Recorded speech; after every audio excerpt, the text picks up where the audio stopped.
বন্ধুরা welcome back to my channel another একটা new blog নিয়ে আবারও আজকে চলে এসেছি। দেখো সকাল 6টা বাজে। আজকে একটু সকাল সকাল উঠে পড়ছিলাম। আসলে কি বলতো, বাপের বাড়িতে থাকলে ঘুম ধরে না, আর শ্বশুর বাড়িতে থাকলে ঘুম ধরে, এরকম একটা ব্যাপারে পজিশনে পড়ে যায় আর কি। তো সকালবেলায় উঠে দেখো দেখছি মানে আমাদের যে মড়াইয়ের ধান নিতে চলে এসছে। তোমরা অনেক জায়গায় এটাকে গোলাও বলে।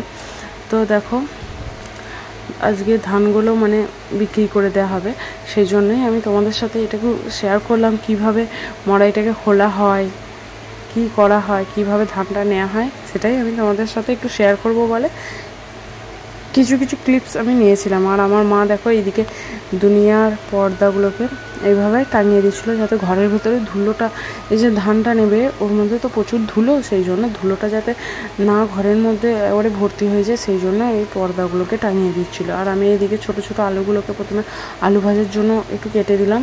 ওরা যারা ধান নিচ্ছিলো তারা মুড়ি খাবে, তো তার জন্য ধান।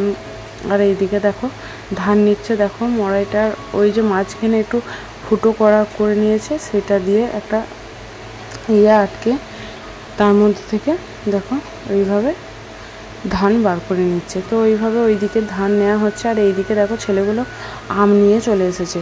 তো আবার পুটু আমগুলোকে দেখাতে এসছে, দেখো ভীষণ কতগুলো আম কুড়িয়ে নিয়ে এসেছি। আজকে আমের কি করবে, এরকম বাচ্চাদের যেমন যেটা মন। আর আমি বাপের বাড়িতে থাকলে সব ছেলেগুলো মানে আমার কাছে এসে জড়ো হয়ে যায়। আমি কিন্তু ওদেরকে ডাকিও না, কিছুই না, কিন্তু ওরা নিজে থেকেই আসে, জানি না কেন, হয়তো ভালোবাসার টানে। এই ভালোবাসাটাই থেকে যাবে, আর কিছুই না। দেখো মোটামুটি সব ধানগুলো বস্তা করা হয়ে গেছে, মড়াইটা পুরো খালি হয়ে গেছে। তোমাদের আন্দাজে তোমরা বলতে পারবে এখানে মোটামুটি কত বস্তা ধান আছে। তো আমাদের মড়াই থেকে পুরো মড়াইটা খুলে এইভাবেই ধানগুলো নেওয়া হয়ে গেছে। আর এই দেখো এরা একটা কোথা থেকে জেলি, সেই ছোটোবেলায় 2 টাকা করে পাওয়া যেত জেলি, ছোট ছোট কিউবের মতো আসতো, ওতে জেলি পাওয়া যেত, এই জেলি।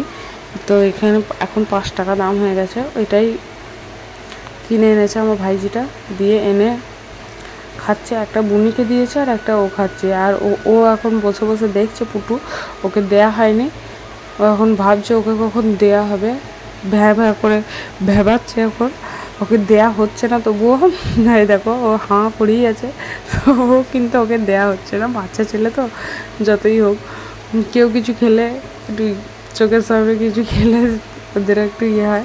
এই দেখো ওকে শেষমেশ আমার বুনি ওকে একটু দিয়েছে।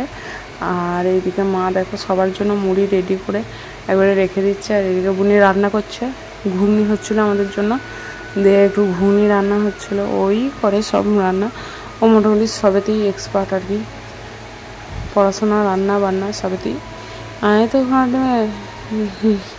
কী বলবো, আর বলতে পারছি না। যাই হোক রান্নাও হচ্ছে। আর এইদিকে দেখো ধান মোটামুটি সব মাথায় করে তোলা হচ্ছে। আর এইদিকে দেখো পুটু সেই থেকে সমানে বলছে আমাকে সাজিয়ে দাও সাজিয়ে দাও সাজিয়ে দাও, কী সাজাবো সেটাই বুঝতে পারছিলাম না। যাই হোক ওকে নিয়ে এখন সারাদিনটা কাটছে সাজাতে সাজাতে। দেখো আপাতত গোঁপ পর্যন্ত এগিয়েছে, গোঁপটা করে ওকে পুরো ছেলের মতোই লাগছে। দেখো তারপরে আবার গোঁপ আর ধূপ ধুনো দিয়ে ধূপ আর জবার মালাটা পরে এগিয়েছে। তারপরে শেষ ফিনিশিংটা এখানেই চলছে। আর তোমরা দেখে অবশ্যই বলবে ওকে কী সাজানো চলছে। আর আমার চ্যানেলে অবশ্যই ওইটার ভিডিও আসবে, ওকে সাজিয়ে যে শ্যুটগুলো করা হয়েছে। তারপরে ও তো পুরো মনোযোগ দিয়ে সাজছিল, আর যা পোজ বলছিলাম তাই দিচ্ছিল, মানে ওকে কিছু বলে দিতে হচ্ছিলো না দ্বিতীয়বার, বা ধরে ধরে কিছু করাতে হচ্ছিলো। মানে ও সাজতে গুজতে খুব ভালোবাসে, ওকে যদি কিছু রকম বউরে পিঠে সাজিয়ে দেওয়া যায় ও ওই রকমভাবেই বসে বসে সাজবে আর কি। তো এইভাবেই দেখো সাজানো হচ্ছিলো। তারপরে সাজানোর পরে কিছু শ্যুট নেওয়ার পরে ওকে বললাম তুই যখন অত কষ্ট করে সেজেছিস তো সবার কাছে টাকা নিবি চ, দিয়ে সবাই ওকে 2 টাকা 5 টাকা 10 টাকা করে দিয়েছে। দিয়ে ও মোটামুটি সবার কাছে টাকা পেয়ে গেছে। এরপর আমার মায়ের টাকা দেওয়ার পালা, মা এখন কোথায় গুপ্ত সম্পদ ঢুকিয়ে রেখেছে দেখো, সেটা ও নিচ্ছে, নিয়ে এরপরে টাকা হিসাব করার পালা। এরপর ওকে নিয়ে আমি চলে যাব টাকা হিসাব করতে। এরপর টাকাটা হিসাব করছি, ওর মোট 29 টাকা উঠেছে। দেখো ধূপগুলোকে এখন চুলের মধ্যে গুজে রেখেছে, এখনো হিসেব পাচ্ছে না যে কত টাকা হয়েছে। 4 বছর বয়সে ও কি হিসাব পাবে, তবুও ও যে ওই টাকাগুলো পেয়েছে ওইটাই ওর আনন্দ আর কি।